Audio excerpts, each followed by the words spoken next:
Salut, c'est Fabrice. Aujourd'hui, je vais répondre à une question d'un abonné que j'ai trouvé intéressante. Donc, il me demande ce que je cherche à faire avec mon PC, c'est d'automatiser le maximum de tâches pour économiser du temps. Mon rêve le plus fou, c'est que je passe mon temps à créer des formations. Je suis un excellent pédagogue, dixit mes élèves et les parents d'élèves depuis plus de 25 ans. Et que je cesse de perdre mon temps à faire des tâches de comptabilité et de marketing, car ça me prend un temps fou et me détourne de ce que je fais le mieux. Alors déjà, je dirais que c'est bien, parce que la personne qui m'a envoyé ça est consciente du problème, ce qui n'est pas le cas de tous les entrepreneurs, et souvent d'ailleurs des jeunes entrepreneurs. Moi, quand j'ai commencé il y a plus de 20 ans maintenant, j'avais pas du tout en tête l'histoire du temps. Je m'étais même pas posé la question de savoir si j'allais avoir assez de temps pour tout faire. Pour moi, c'était évident. Je ne regardais même pas le côté optimisation. J'étais pris dans ma passion et puis je faisais les choses sans me poser de questions en fait. Alors je dirais que c'est un petit peu la naïveté du débutant, mais en même temps c'est pas forcément négatif que ce soit comme ça. Au contraire, je pense qu'il faut une part de rêve, surtout quand on se lance. C'est très important d'avoir énormément de motivation, parce que sinon, eh bien, on sera très vite découragé. Donc moi à l'époque, voilà, j'étais naïf, je me lançais dans le business en me doutant pas du tout de tous les obstacles que j'allais franchir pour en arriver où j'en suis aujourd'hui. En fait, il y a beaucoup plus de subtilité, même sur ma première fonction qui était de vendre des disques. L'achat-vente, ça paraît simple, mais en fait, c'est pas simple du tout, et il y a énormément de subtilités dans la vente qui font que ça va marcher ou que ça va pas marcher. Donc là, je vais m'adresser aux gens qui se lancent peut-être sur Internet ou en tant que formateur, puisque je vais quand même répondre à la question qui m'a été posée. Donc tout ce qui est formation, tout ce qui est freelance, coaching, etc. peut être le meilleur métier du monde, comme il peut aussi vous enfermer dans une prison si vous ne savez pas gérer ça, parce que la liberté c'est génial, mais le problème de la liberté c'est qu'il n'y a personne pour nous dire ce qu'il faut qu'on fasse. Et alors, on peut partir dans toutes les directions. Quand on se lance dans un business, eh bien, on se lève le matin, on a une infinité d'options qui nous attendent. Et donc, on peut très bien partir sur une formation qui va parler de tel sujet ou de tel autre. On peut s'occuper du marketing, on peut s'occuper d'optimiser, etc. Et donc, c'est extrêmement difficile d'avoir toutes ces réponses quand on se lance. Et donc moi j'ai appris au fur et à mesure, c'est pas venu comme ça, et puis en me formant aussi tout simplement, en allant voir du côté des meilleurs leurs enseignements, leurs conseils. J'ai beaucoup progressé aussi en me formant chez les autres. Et donc je peux vous dire qu'aujourd'hui je réalise plus de choses, mais largement plus de choses en travaillant 3 fois moins qu'il y a 20 ans en arrière. Déjà, je peux vous dire que je travaille plus le week-end, et ça, c'était loin d'être gagné auparavant. Et puis, bon, en moyenne, aujourd'hui, je travaille environ 5 heures, 6 heures par jour, et après, c'est fini. Parce que justement, le but d'être indépendant, c'est de pouvoir aussi se dégager du temps libre et avoir une certaine qualité de vie. C'est pas de s'enfermer et d'être esclave, encore pire qu'en étant employé. Parce que c'est ça, ça c'est un piège. Quand on crée sa boîte, on pense que ça va être génial parce qu'on va être libre, et puis finalement on tombe dans un nouvel enfermement, on s'enchaîne, on devient esclave de notre propre business, et ça c'est le danger qui attend tout le monde. Comme il n'y a rien qui nous dit où on doit aller, il n'y a aucune limite, personne ne nous cadre, et bien tout ça on doit le faire nous-mêmes. Donc il faut déjà réfléchir, et puis ensuite il faut poser un cadre et surtout le respecter. Donc le premier conseil que je donnerais donc à Bertrand qui m'a posé cette question, c'est de se mettre des limites de temps. C'est-à-dire se donner par exemple un nombre d'heures précis, 3 heures ou 4 heures, et se dire voilà qu'on n'a pas plus de temps pour réaliser toutes les tâches qu'on a à faire ce jour. Voilà, et fini ou pas fini à la fin de ces 3 heures ou de ces 4 heures, on arrête tout et on passe à autre chose. Alors soit on arrête carrément de bosser, parce qu'on peut très bien, en étant hyper optimisé aujourd'hui sur le web, en utilisant les effets de levier et l'automatisation, ne travailler que 3 heures à 4 heures par jour. C'est possible. Je ne vous dis pas que vous allez y arriver du jour au lendemain, ça va demander beaucoup de travail au départ, mais beaucoup de travail ne signifie pas charger sa journée au maximum. Beaucoup de travail, ça peut vouloir dire être concentré et être régulier simplement. On peut accomplir beaucoup de travail en étant concentré 3 à 4 heures par jour, en étant régulier tous les jours, 5 jours par semaine. On pense toujours qu'il faut charger ses journées au maximum et que de travailler 10 heures ou 12 heures par jour, c'est ça, travailler de manière efficace. Alors que c'est exactement le contraire. Moi, ce que je vais vous dire va vous paraître complètement contradictoire, mais en fait, mon business s'est mis à beaucoup mieux fonctionner le jour où j'ai travaillé, je me suis mis à travailler beaucoup moins.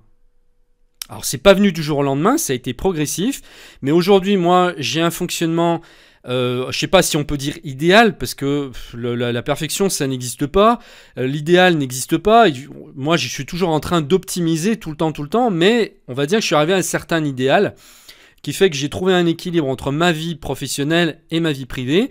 Mais vraiment, le secret, c'est le pouvoir de la concentration et le pouvoir de concentration dans un temps donné. C'est-à-dire de ne pas dépasser, de se mettre des limites et de dire, voilà, je travaille tant aujourd'hui, je me donne 4 heures et puis après, j'arrête. Après, je m'occupe de moi, je m'occupe de ma famille, de mon chien, de mon chat, je passe à autre chose.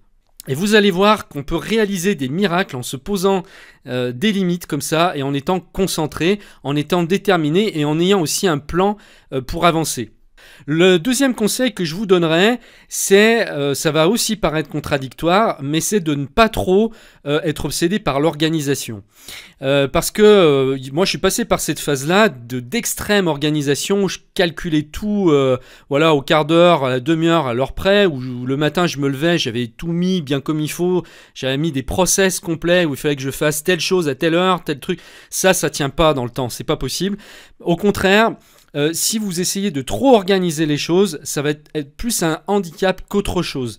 Donc il va falloir vous organiser, bien sûr, mais d'organiser, j'allais dire, les grosses pierres. D'organiser vraiment ce qui va être le pilier dans votre journée. C'est-à-dire, bon, bah, je me donne, on va dire 4 heures pour travailler sur ce projet. Et après, c'est pas la peine, forcément, dans le projet, de dire, voilà, il faut que absolument j'organise ça, que le lundi je fasse absolument ça, le mardi ça et ça. On peut procéder comme ça, mais le problème, c'est que vous allez toujours avoir quelque chose qui va venir bousculer votre organisation. Et c'est bien aussi de laisser un petit peu de la souplesse. Du moment que vous vous dites « Ok, je travaille sur le projet », c'est ça le principal. Et ensuite, ben, vous allez vous organiser automatiquement et vous allez optimiser. Au fur et à mesure, vous allez vous organiser et ça va se faire naturellement. Plutôt que de vouloir absolument réaliser un plan parfait dès le départ et de ne pas le tenir parce que c'est impossible. Déjà de trouver le plan parfait du premier coup, c'est impossible.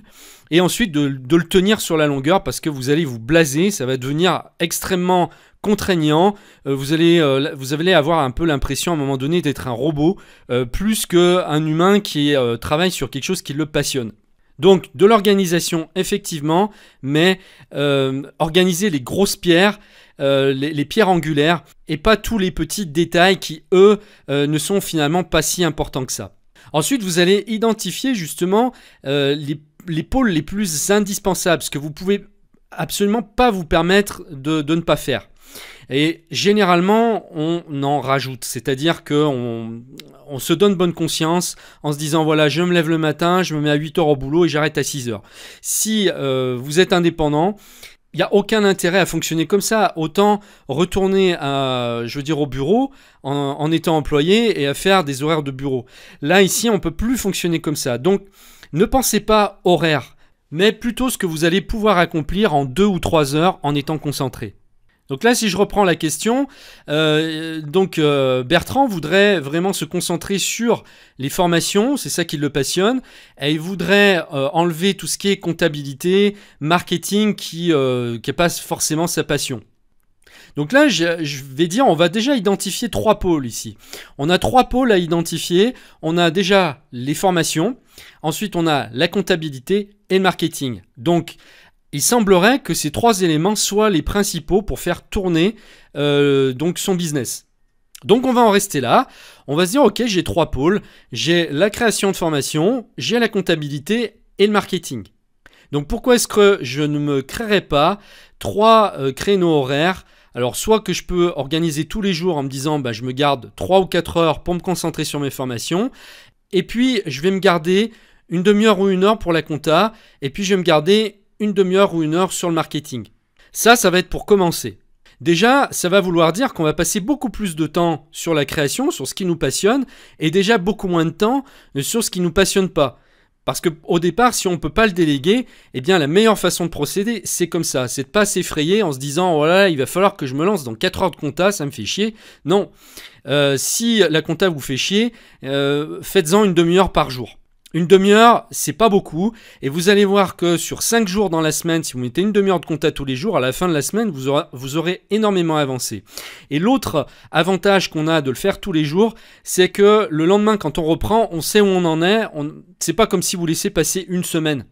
Sur plus difficile, quand on laisse passer du temps de se remettre à la tâche. Quand on le fait tous les jours, c'est plus facile. On se remet plus facilement en marche. Un peu comme une voiture. C'est-à-dire que plus vous la faites tourner, plus la batterie va tourner facilement.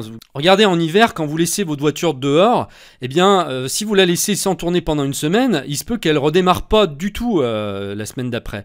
Ce qu'il faut, c'est la faire tourner un petit peu tous les jours. Bien là, c'est exactement pareil.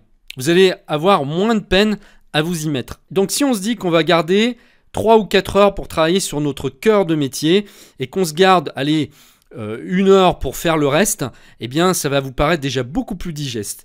Et ensuite, dans un deuxième temps, vous allez, à l'intérieur de ces pôles d'activité, vous organiser au fur et à mesure. Vous allez devenir plus efficace pour faire vos formations, vous allez trouver des systèmes pour gagner en automatisme, et ça vous allez le faire progressivement. Pareil pour la compta, au départ vous ne pourrez pas déléguer, mais peut-être qu'ensuite vous allez pouvoir chercher une solution pour déléguer cette comptabilité, prendre le temps de trouver quelqu'un qui va s'en charger pour vous. Et puis pour le marketing, c'est pareil, vous en faites un peu, et vous allez optimiser ce marketing peut-être en utilisant des applications qui vont faire le travail pour vous, ou en déléguant, en faisant justement peut-être appel à des freelances que vous allez payer et qui le feront pour vous. Mais aujourd'hui, on a vraiment des outils formidables pour automatiser toutes les tâches qu'on a à faire. Alors qu'on ait un business ou même qu'on soit salarié, on peut utiliser aujourd'hui plein de choses qui nous font gagner du temps. Moi, je me souviens au départ, quand je me suis lancé sur la vente de produits électroniques sur le web, je passais mes journées, je travaillais 10 heures par jour. Donc, je m'occupais de mettre sur place des sites, des blogs WordPress, et en plus, je devais m'en occuper. Il y avait des fois des trucs techniques qui ne marchaient pas. Et aujourd'hui, je fais tout passer par des plateformes comme YouTube qui ne demandent plus du tout d'entretien au niveau technique. C'est-à-dire que vous pouvez tout faire sur une seule plateforme qui vous demande plus du temps pour vous occuper de la technique. Moi aujourd'hui, j'utilise plus de blog WordPress, ou alors si j'en ai plus qu'un qui me reste, mais je passe par un hébergeur spécialisé qui gère pour moi justement tous les problèmes. Donc si jamais il y a un souci, j'ai juste à leur passer un coup de fil, leur envoyer un email, et c'est eux qui vont le faire à ma place. Alors que moi, je pouvais passer des fois 2, 3 heures, 4 heures dans une journée à juste m'occuper des blogs, mais pendant que je faisais ça, je m'occupais pas de la création de mes produits et je m'occupais pas de m'occuper de mes clients. Donc, identifiez déjà les 3 choses. Là, ici, on a identifié création de contenu, donc création de formation. On a identifié comptabilité et marketing et on reste là-dessus.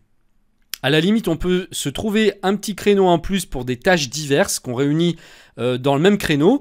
Et voilà, on a 4 pôles. 3 pôles principaux plus un 4e pour les petites tâches un petit peu diverses. Et c'est tout, notre journée ensuite est terminée. Mais le piège, bien sûr, quand on est indépendant, c'est qu'on en rajoute, on en rajoute, on en rajoute. Souvent, on se lance dans des projets sans savoir si on va avoir vraiment le temps de s'en occuper, sans savoir si ça va marcher. Et on fait surtout plein de choses qui souvent ne servent à rien. C'est-à-dire que c'est la fameuse loi de Pareto qui rentre en jeu. C'est-à-dire qu'on va se concentrer sur les 20% qui vont nous apporter 80% du résultat. Et souvent on fait l'inverse. C'est-à-dire qu'on se concentre 80% du temps sur ce qui nous amène 20% dans nos résultats. Il faut justement inverser le pourcentage. Donc arrêtez tout ce qui ne fait pas partie de ces fameux 20%. Et en faisant ça, vous allez devenir ultra efficace, vous allez travailler beaucoup moins et vous allez avoir beaucoup plus de résultats. Voilà, donc j'espère avoir répondu à la question. Et pour vous organiser, alors j'ai 2 formations à vous conseiller. Alors il y en a une que j'ai faite il y a longtemps, c'était d'ailleurs ma toute première formation que j'ai créée sur la procrastination, sur le fait d'arrêter de toujours repousser au lendemain. Donc si vous êtes touché par ce problème, moi j'ai été très longtemps touché par ça, bien j'ai fait une formation qui depuis plusieurs années qui marche très bien. Donc je vous mets le lien en dessous de la vidéo. Et la deuxième formation que je vous conseille, c'est celle que j'ai faite sur Things 3, qui est un logiciel. Alors par contre, c'est vrai que malheureusement, ça ne fonctionne que sur Mac. Mais la bonne nouvelle, c'est que vous pouvez quand même l'installer sur smartphone, donc sur un iPhone ou sur un iPad. Si vous n'avez pas de Mac, si vous avez un PC mais que vous avez un iPhone ou un iPad, ça va marcher. Alors cette formation va vous permettre de réorganiser complètement votre vie en planifiant vos semaines, vos journées. Le but ici, c'est d'arriver à un certain équilibre pour ne pas surcharger vos journées, pour ne pas non plus vous perdre dans les détails justement de l'organisation. Je vais vous montrer comment vous servir du logiciel pour gérer des blocs horaires sans trop surcharger vos journées. C'est-à-dire que là, on va travailler avec 2-3 grosses tâches à faire dans la journée. Je vais vous faire voir comment créer des systèmes que vous pouvez intégrer dans ces blocs horaires. Et des systèmes qui vont se répéter sur la base que vous allez définir. Ça peut être quotidien, ça peut être hebdomadaire, ça peut être plusieurs fois par semaine, ça peut être chaque mois. Donc je vous montre tout dans cette formation. Elle est disponible juste en dessous dans la description. Il suffit de cliquer sur le lien. Je vous retrouve très bientôt dans une prochaine vidéo. Merci de m'avoir suivi. Au revoir.